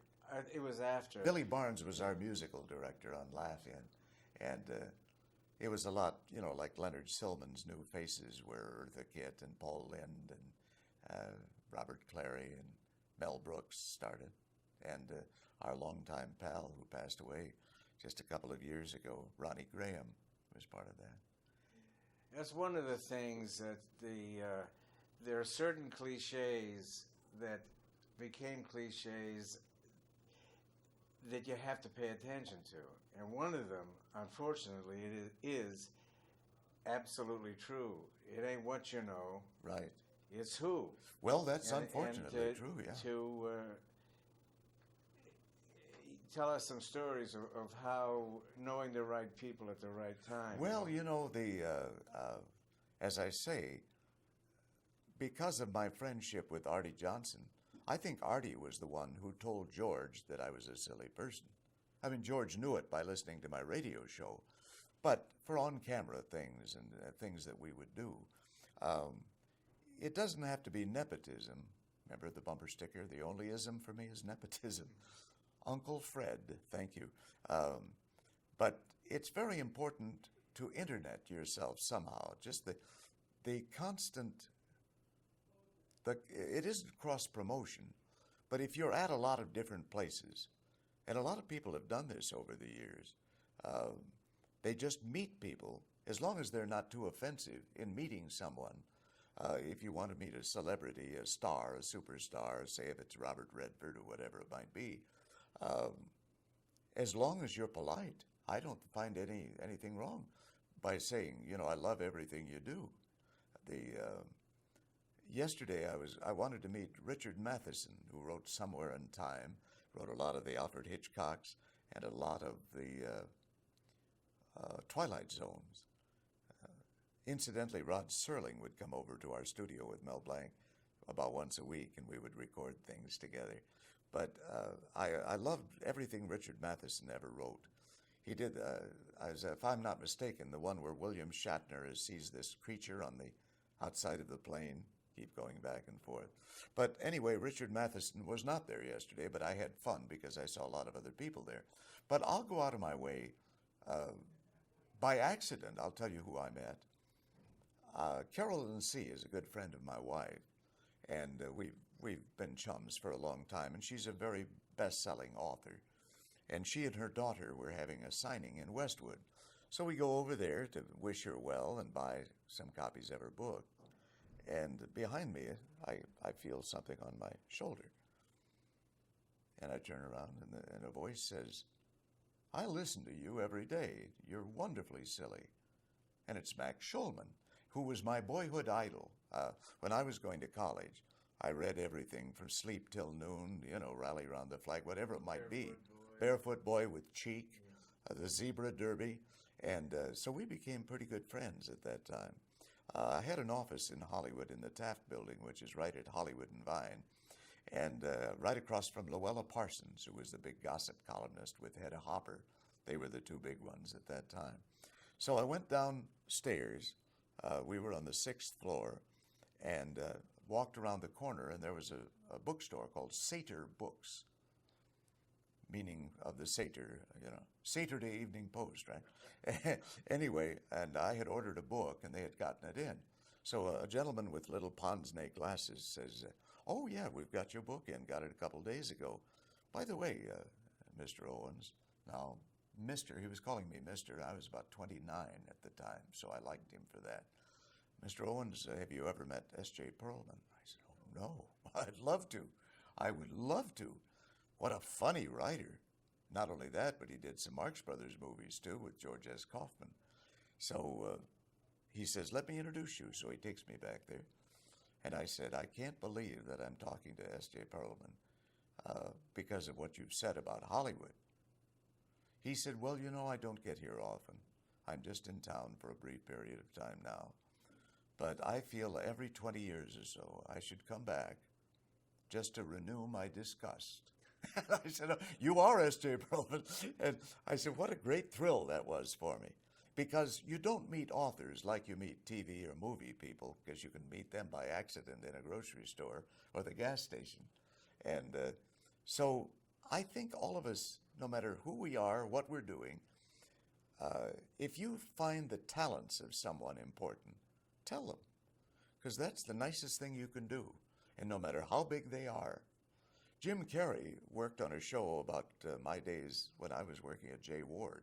Alan Burns created the show called The Duck Factory. That was about our days with J. Ward Productions, Rocky and Bullwinkle, Fractured Flickers, and a show called The Nut House. So Jay and Bill Scott ran the studios and so on. But that was Jim Carrey's first job on the Duck Factory. And he played it straight. He wasn't doing what he is for getting $22 million a picture today. But that was his start. And Alan believed in him, And that was part of our group, with Alan Burns. And George Atkins, who wrote every Mr. Magoo cartoon. And it isn't Dr. Seuss, by the way. If you're studying The Cat in the Hat, Stains a Headband, that was the sequel to it. The Cat in the Hat stains a headband. But anyway, green eggs and ham and all of these things. It's not Dr. Seuss. I met him in La Jolla, California, where he lived years ago, about 20, maybe 25 years ago. And I said, "Where did you get the name Dr. Seuss?" He said, "My mother's maiden name, but that isn't how it's pronounced. Seuss is the correct, like Joyce or voice. That's the pronunciation of my name." And Theodore Geisel, Theodore Seuss or Seuss Geisel was his full name. But 99% of anyone reading one of those books doesn't realize that we've been mispronouncing it forever. He was also a good friend of S.J. Perlman. When they were both going to college, he was going to Brown University at that time. But I got a book some years ago. I used to own a bookstore in St. Louis when I was 18 years old. And when we moved to California later, I brought everything with me. And among those books that I got at that time was Dawn Ginsburg's Revenge, which now sells for about $250 a copy, S.J. Perlman's first book that he wrote with Quentin Reynolds. And it was that green felt. Horace Liverite was the publisher. And so I've been so lucky over the years. Bill, you asked the question, things that just happened by accident. Those things all were by accident. They just were a juxtaposition, a serendipity. And we all have that. Each day, we're so fortunate because to be in this business, you may meet any one person that may alter your life. That's the great part of it all. You never know. The gentleman who was Mayor Reardon's guest at Yarmy's Army, and Bill, I don't know, Bill, if you were back here at that time or not, but he's a wonderful one. He produced a lot of the Adam Sandler films, produced most of those. Anyway, he was a guest at Yarmy's Army. And I was doing my news report, just the goofy news report, and I get a phone call from him the next week, and he wants me in a movie with Dolly Parton and Randy Quaid called Frank McCluskey's C.I. That's how I got the job. I'd never met him before, but whatever I did must have been right because he thought it was very funny. And so I played myself in the movie. But that was great. It was for Disney, Touchstone Films. And those things can happen at any given moment, and you just don't. There probably are 100 of those stories that I'm forgetting right at this moment. But it can happen at any time. But always, I think always being polite to people is not a bad thing. Always being nice to people. Being a people person probably helps you as much as anything. There are a lot of people who, when they perform, are wonderful performers, but are very quiet when you meet them in person. Our friend Steve Allen was that way, you know. Johnny Carson. Sure, Johnny. They seldom said very much. I mean, after they knew you for a while, but a first meeting, you'd say, well, God, I must have done something wrong, stepped on their foot or something. We've talked about the Pagliacci syndrome. That Yes. is a laugh, clown, laugh. You and I share acquaintances with, and I've been have experienced that depression, Oh, the D sure. word that you're not supposed to talk about for so many years. Have you escaped that yourself? Because I Oh, know no, I think we're you- all manic depressives. All of us are manic depressives. Especially if you work so steadily. And I think other than having a wonderful heart attack a few years ago, about 5 years ago, I had a heart attack. That slowed me down for about a year. But it probably was the best thing that could happen to me because I hadn't gone on vacation in 12 years. Not any vacation at all. And you can't do that. See, a typical day, say, in the 70s, would be Laugh-In, which I would be out there 3 days a week doing something. I would do a radio show 3 to 6 in the afternoon. Then I would record a national radio show each morning to go across the country to 250 cities. Then I would go out to Hanna-Barbera and do as many as 3 cartoon series each day. And then I wrote a weekly, twice weekly newspaper column, which was syndicated in 40 papers for the Hollywood Citizen News back in those days. And it's no wonder that I became ill because I wasn't taking care of myself. And you have to pace yourself. That's very important. Although there's no one who loves working as much as I do, and I enjoy it. And our 2 sons are the same way. And I think that working hard is never going to hurt you in any way, shape, or form unless you don't take some time off. That's part of it. But Bill, when you moved to Hawaii, that was a great thing for you.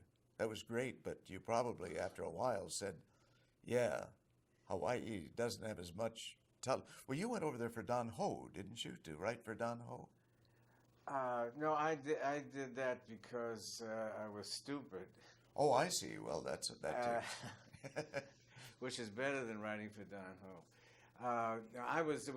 We were with Don Knotts the other day, and we were talking about that. I left in the middle of the Don Knotts Nice, Clean, Decent, Wholesome Hour. Yes. But it was a function of what a lot of our friends have shared in comedy. Sure. Depression. It's common. I just fell off some kind of a cliff, and it took me a long, long time.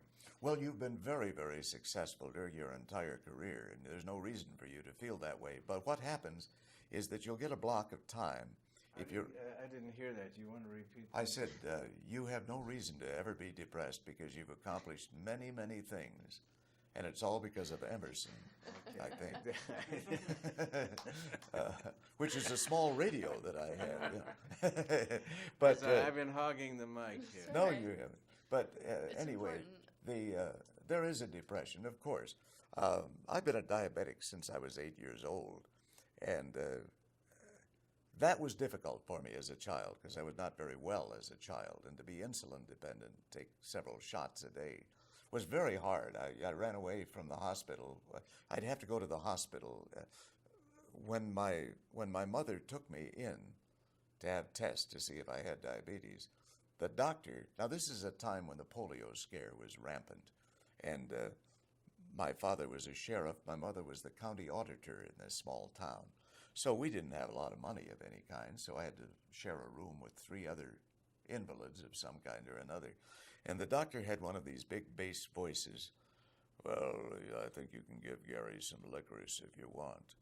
And my mother says, well, he's not supposed to have any candy. He's diabetic, you said. No, I know he's diabetic, but he's really not going to last very long. Probably a month at the most. I hear this in my bed, and I said, well, Jesus, what kind of a bedside manner does this man have? And I ran away from the hospital and went to a park, and then I knew my mother would be worried, so I came back again. But I think more than anything, I set out to say that, hey, I'm going to live as long as anybody. At an early age, what a dumb thing to say. He probably didn't realize his voice carried, but he's being totally realistic with my mother. Well, she was in tears, you know. You don't want to hear that a kid of yours, it may not last a month. But I did. I've lasted 2 months now, thanks to Funman's famous elixir. You've been active with the Juvenile Diabetes Yeah. Fund. I don't know when this will be shown, but on May... This is not going to... This No. is forever. That's in the archives. Okay. Yeah. Anyway, just off the record, May 25th, the Diabetes Association American Diabetes is going to honor me, and they're going to raise, I think, $300,000 that night at the Marriott Hotel in Woodland Hills, and they do this every year for some person. So I'll try to have every diabetic that I know there. Jack Benny was diabetic. Most people didn't know that, and he kept... I'm type 2. That's right, you are. And it's rampant. It's all Yeah. over the place. Well, I'll tell you, the hardest thing, because you go in a little bit of a circle, but there is manic depression. As your blood sugar lowers, you get depressed. And there's nothing you can do about it, except that you can eat candy at that point, or something with carbohydrate in it, or protein. One of the funniest stories is Harry Crane's story. Harry Crane was the head writer for the Dean Martin show, and he had hypoglycemia. And he goes into... Name now. Yeah, well, you tell the story, because, No. but it's wonderful. I'm just a voice Okay, off Nate Niles, and he says to the guy at the counter, and there are about 30 people ahead of him there, give me an orange juice and maybe something like a peanut butter sandwich. I need some protein. He doesn't say, look, I have hypoglycemia. I'm feeling ill right now. Guy says, look, you got 30 people ahead of you. Wait your turn. At that point, passes out. They take him to a little hospital, not Cedars-Sinai, which is not that far away, but take him to like Marina Del Rey in some little community hospital. For some reason, they don't know. So Dean Martin calls him the next day, and Joey Bishop calls him the next day. And Joey calls and says, how you feeling? And he said, well, I feel better today, my hypoglycemia. He said, well, what happened to you? He says, well, I go into the deli, and I feel weak. I feel like I could pass out. And I tell the guy at the counter I want an orange juice and maybe a peanut butter sandwich or an egg or something to help me right now. And I pass out. They take me to this hospital, and I don't even know where the hell I am for sure. And Joey said, well, that's terrible. I'm going to come over and see you. What's the quickest way to get there? And Harry says, well, first you go into the deli and order an orange juice and a peanut butter sandwich. It's like a sketch, you know. But that's part of the wonderful business that this is. And if I can say anything to a student of whatever your major might be, I went to a very tiny little college back in the Midwest. But my history teacher at that time was George McGovern, who ran for president. And my economics professor was Joe Robbie, who owned the Miami Dolphins. He bought the Dolphins from Danny Thomas. And so he learned his own economics because they have Joseph Robbie Stadium after him in Miami. But it was a good small school. How many students are at Emerson ordinarily? 3,000. 3? That's good. That's a good size. Yeah, that's great.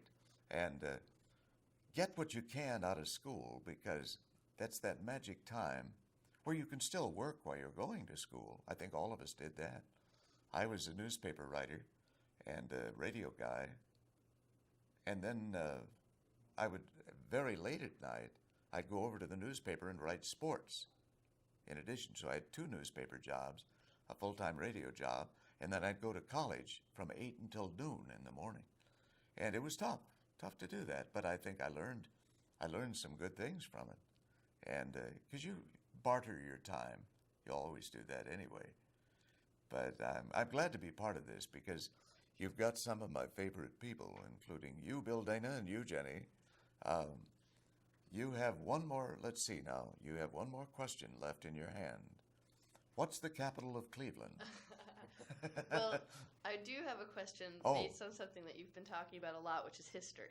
Yes. And I think it would be valuable to say something to students about the value, perhaps, of knowing the history of this profession and learning the comedians who came before. Yes, indeed. I've gone through that any number of times. When I was a kid, when I was really young, I knew things that had happened 50 years before my time, and not only 50 years, but as far as contemporary history went, but going as far back as you could. Knowing history is very important because we tend to repeat ourselves all the time. But it's very important from the standpoint of knowing, being knowledgeable. I'm not going to say what the situation was, but I had a situation where I sent in a couple thousand photos for a print thing. And one of the pictures came back. They didn't know who was in the picture with me. It was Mr. and Mrs. Cary Grant. Now, Cary Grant was one of the top 10 movie stars of all time. I don't care if you're 9 years old or if you're 80 years old or whatever it is. It's still, you should know those things. And the more knowledge you have, the better it is. Just like the look photo quiz. If you can identify a lot of people, that's a good game. Bob Arbogast, an old friend of mine, and Bill's too, we would have a thing where we would test each other each day by doing word plays and word games. So we'd have to come up with at least 10 word plays a day. And it's marvelous, marvelous training. Also, vitamin B is good to take because that helps the brain, so many times. And I mentioned in a book on diabetes that's coming out soon that it's helped my mind as much as anything because diabetics, B6, B12, a multiple B is very good for you. And I'm a firm believer, and I play basketball twice a week, even at my age today in the 60s, and that helps me because I can run longer now than I could when I was playing basketball in college and in high school. And I think if you get used to exercise, even though I've had a heart attack, I just do it. I play for 2 straight hours on a full court with 9 other ne'er-do-well cronies that I foul frequently, just on purpose. Do you still think that imagination is just as important to nurture as knowledge? Oh, I think imagination is the most important thing you can have. I think it was Einstein who said imagination is more important than knowledge. And he was right, because it is. Anything with fantasy. Fantasy is so great, and you can put it in so many ways. I'm glad they did a very good movie about James Barrie, Sir James Barrie, Peter Pan's creator. Johnny Depp did a very good job in that. But did you know that, I'm trying to think of the name, Wendy never existed until James Barrie wrote it in Peter Pan. It didn't exist as a name. And I pick up on a lot of, Irving Wallace was a good friend of mine. You're saying Wendy never existed? Wendy. According to what I've read on the subject. Irving Wallace and Sylvia Wallace and their kids have been friends of ours for years. Of course, he created the Book of Lists, Liberty Magazine. He would reprint those by saying reading time 2.5 minutes. Here's one on advanced cleft nobulism, which no one has ever heard of before, but here's the reading time. And Irving would go out of his way and always enjoyed just chatting with him, because even though it may be trivia to us, it's actually significant. It is significant. So trivia can be almost a down term when indeed significa is important. I can't remember my federal ID or social security number, but I can remember those things. And I don't know, ever since I was a kid, when I was going to grade school, I read the encyclopedia from cover to cover, all 26 volumes, the dictionary every day. I'd spend my time not with the regular classes. I would just go, and because I loved words so much. And there's so many great things you can do with words. And the producer of MASH, John Rappaport, when we get together, everybody else leaves because they just hear one terrible pun after another. But I like it. We were sharing time with Larry Gelbart. Oh, and we well, talked yeah. about He's wonderful. the whole idea that pun is supposed to be the lowest form of humor when it actually is the highest. It is the highest, yes. I think the people who say that about puns can't do puns for the most part. But the wonderful English language has so many different variations to it. It's great, you know. A crotch is where Lawrence Welk parks his car. In the crotch. Thank you very much. I used to work with Lawrence at the Hollywood Palladium. I guess over the years I worked with everyone from Harry James. Betty Grable, the great pin-up queen of World War II, was ill in the hospital, and she would phone me every day, and I'd play a record for her. And Fred Astaire would give me calls every now and again. Now, this is in the 60s. And I said, "How do I know you're Fred Astaire?" He said, "Because I've invited you to a party, and it's my new record company called Ava Records after my daughter. And you'll see me there, and I'll talk to you there when you come in." So I walk in, and I said, "Is Fred Astaire here?" And, of course, he's there. I said, "I'm Gary Owens." He said, "Of course you are. I wouldn't phone you otherwise." But all of these people, see, at the time I came here was a magic time. Marilyn Monroe was still around. Clark Gable was still around. They were all here. And it was fascinating. Will Fowler would always invite me to lunch. His father was Gene Fowler, marvelous journalist. He was head of the New York Herald Tribune and wrote a number of books. And Will was a publicist at 20th Century Fox. So we would eat in Hollywood, and he would bring a surprise guest just about every time. I didn't know who it was. I'd have to guess. So he said, a girl that I know very, very well, I'm going to have her come to lunch with us. Okay, great. So we come in there, and I said, "What time did you tell her to be here?" He said, "I told her to be here at noon, but she's never quite on time." So I said, "Okay, well, I'm all right. I've been all right until 2:15, then I got to go and do the show at 3. So we're sitting there, and about a dozen paparazzi are out in the hallway, and they're, "One more, just one more," that kind of thing. It's Marilyn Monroe. And so I'm having lunch with Marilyn Monroe, and she was I'll tell you what she was proud of. Looking at her was like looking at porcelain. She had that kind of a complexion. And she said, "I am so proud of one thing since I've been here in Hollywood." I said, "What's that?" She said, "My books. I have 300 books in my library." And I said, "Well, that's great. That's great." I said, "Have you read the Brothers Karamazov lately?"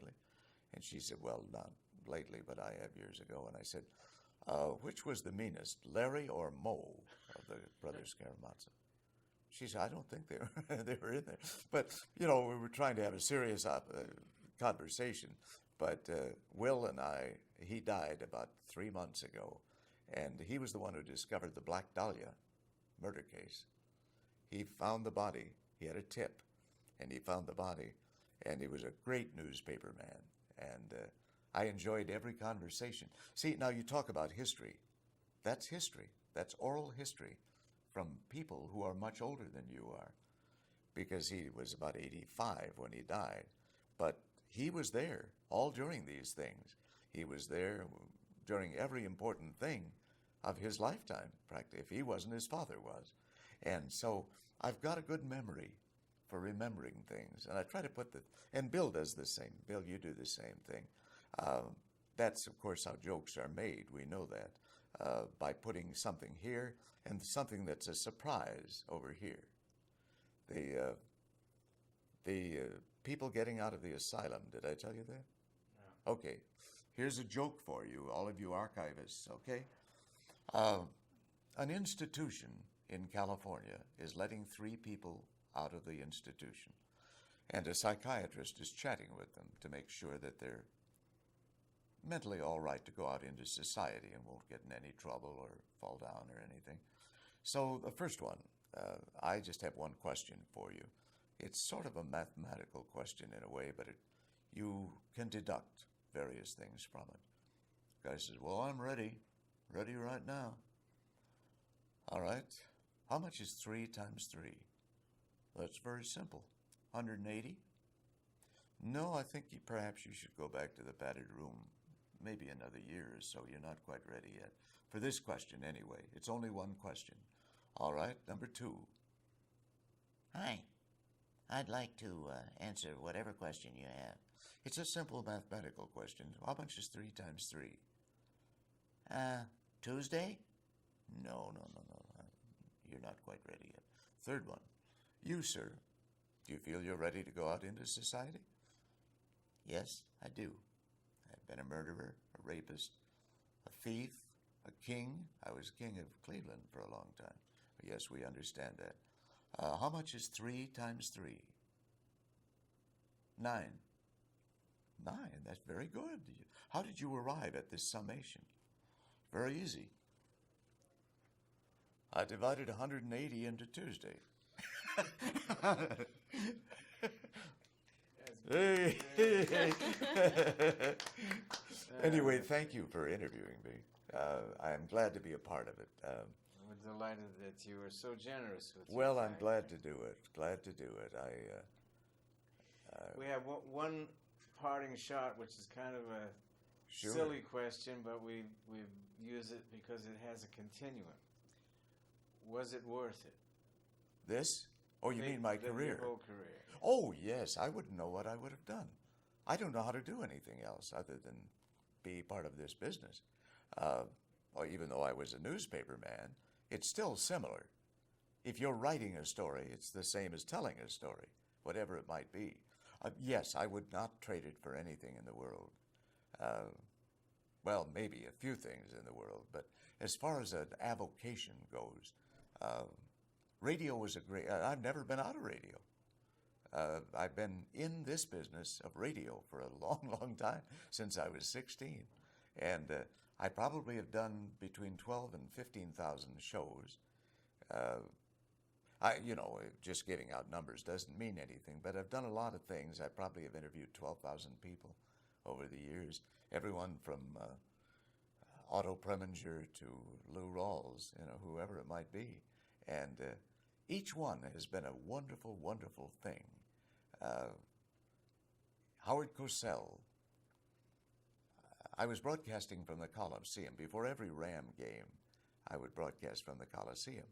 And it was 3 in the afternoon, 3 until 6. So Howard Cosell and Frank Gifford and Alex Karras, Don Meredith and all of them would be right next to me, so I'd see through the window. Howard had his first book out, and he wanted to plug. And I said, well, come on over. We'll put you on the air right now. Howard, I said, you're a very learned man. People either love you or they hate you because of your bombastic qualities in doing sports. He said, I know that. I understand that. I said, well, you being a barrister, being an attorney, I guess you've never been stumped for an answer of any kind. He said, no, I never have and never will be. I said, well, that's good because I've got to go to the toilet right now. So I leave them. My engineer is the only one there, and they're broadcasting back to the main studio. And so we're still on the air, except I'm going to stand outside for about 30 seconds, let him say anything he wants. Slam the door behind me, and it locks. I'm out there about 5, I'm pounding on the door, but because it's acoustic, you couldn't hear. Howard, I'm out here! I'm out here! Nobody can hear. So, oh my God. So what do? I have to run all the way down to the Rams locker room where the security guards are, because the game hasn't started yet. It's 3 in the afternoon. Nobody's even coming in except those who belong there, and they're each doing their jobs. So 29 minutes later, 29 minutes, I finally get the security guard. Well, there you go. There we are. And I said, Howard, I'm so sorry. He's still talking. He's talked all this time. And He said, that's the summation between George Allen of the Washington Redskins and George Allen when he was coaching the Rams. I thought you'd enjoy that very, very much. Owens, I'm out of here. And he leaves. But he'd been talking for 29 straight minutes. How many people without any hint of what you're going to do? Because I didn't know what I was going to do, and I never do for the most part. But that I give Cosell a lot of credit, because you could do that to just about 9 out of 10 people, and they might talk for a minute or 2 minutes, but they don't have 29 minutes of ad lib in them, you know. But he just knows everything about sports, or he did. And I was walking up with him about a month later in the middle of the season, and a guy came out of the stands and hit him in the head with a thermos jug and spun his toupee around. But he was really hurt.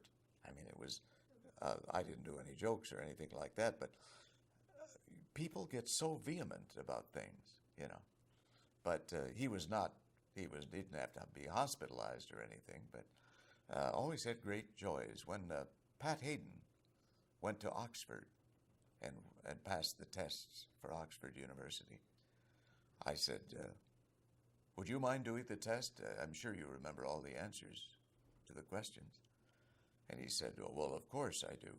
You know, so I get a copy of the most obsolete questions you can ever find, and I'm just making them up as I go along. And Pat would give a wrong answer for each of them. And I said, that's what Oxford is putting into their place now. So if it's a sports person or if it's a musician, I'm afraid I introduced Sonny to Cher back in the early 60s. Cher was dating a friend of mine who was a record promoter, and about 20 people would take me to breakfast every morning at Aldo's restaurant on Hollywood Boulevard. Because they'd say, hey, you got to play our hit next week, whatever it is. And so it would be a great, always cross-pollination of conversation. So Sonny Bono and Herb Alpert came in. They had been doing a session all night. They were background singers for Sam Cooke. And Cher is sitting there because she's sitting there with her boyfriend. Red Baldwin was his name. And Sonny says, hey, what's her name? I said, Sherilyn, Cheryl, Cher, I don't know. I don't know her last name. I met her a couple of weeks ago. But he wanted, and about a couple of months later, they started dating, and of course committed marriage with each other. But over the years, there are a lot of people, and each story I can remember, not of the spur of the moment necessarily, but I have a Rolodex at home that probably has 5,000 names in it of people I've worked with. And usually I'll write if there's something that stands out.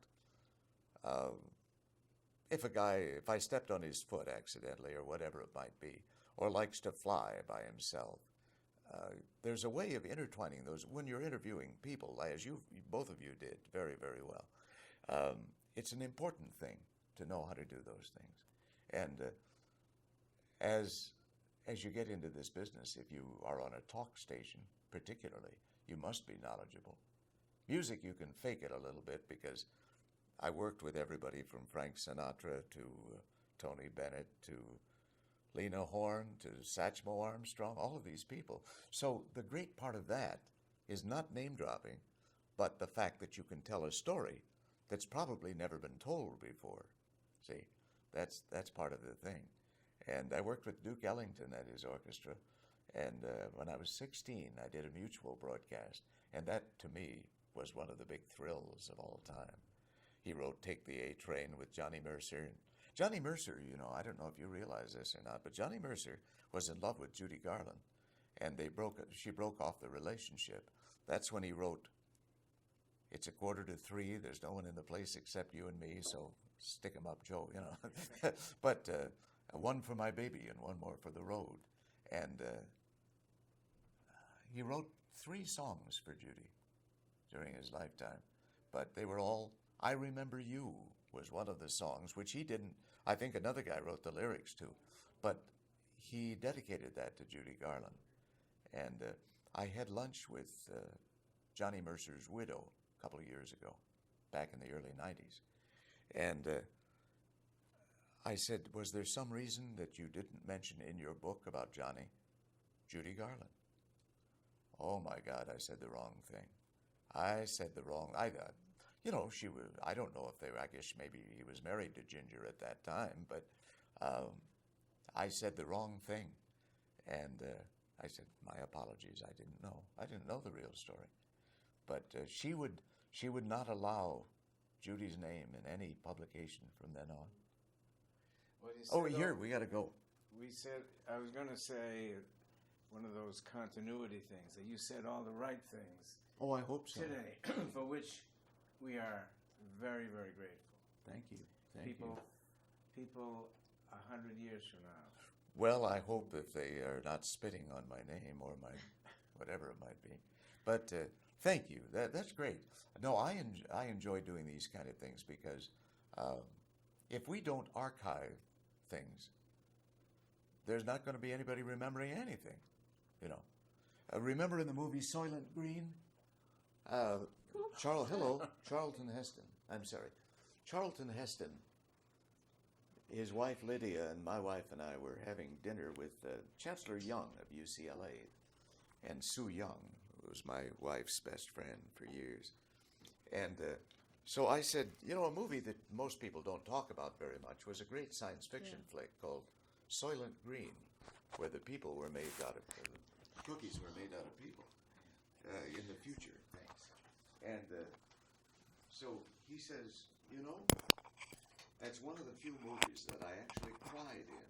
He said, remember that there is a scene where you could put yourself in a euthanasia parlor and have your favorite things, your favorite music, big panoramic screens showing everything, all your favorite scenes of water, hillside, desert, whatever it might be.